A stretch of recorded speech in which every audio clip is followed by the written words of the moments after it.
Kalau ini cukup untuk telinga Bapak. Bisa diatur juga Pak. Oh, ini. gitu ya, cukup Iya, ya. di sebelah kanan ada Pak. Ya, mungkin volumenya dikecilin supaya Bapaknya lebih personal. Kecilin ini. Bapaknya Dengar. enak Pak, secara nasional. Sudarlun, tim dari PT SAP Elektronik Indonesia berkunjung ke kantor harian Serambi Indonesia di Menasah Manyang PA Aceh Besar, Selasa 17 Desember 2019.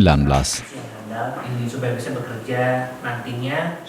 Tim SAP disambut oleh pemimpin perusahaan Muhammad Din yang didampingi sejumlah manajer. Ini ada salah satu kontribusinya SAP terhadap bidang pendidikan. Dalam kunjungan tersebut, SAP memperkenalkan salah satu produk andalannya, Aquos Sound Partner, yang mampu dikoneksikan dengan TV atau perangkat seluler melalui Bluetooth Dongle yang didapat dalam kemasan pembelian. Karena biasanya kan kalau kita naik sepeda dengan karbon, itu takutnya ada suara mobil, klakson, atau segala macam, tidak kena. Dia waterproof, tapi nggak kalau kena hujan, tapi kayak keringat, terus kayak splash gerimis itu masih aman gitu. Oh gitu ya. Jadi nanti akan ada dongle-nya.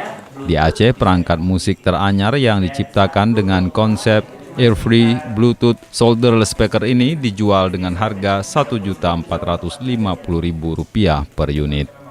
Kehadiran Bluetooth speaker manis non-minimalis ini diharapkan dapat memberi pengalaman mendengarkan musik yang berbeda bagi konsumen dan mengurangi gangguan telinga yang sering menjadi permasalahan dari earphone. Untuk warna ada 4 pilihan, yaitu rose gold, white, black, dan navy blue. Perangkat ini hanya perlu diisi kurang dari 2,5 jam agar dapat menemani konsumen hingga 14 jam pemakaian. Dari Aceh Besar, Henry, Serambi On TV.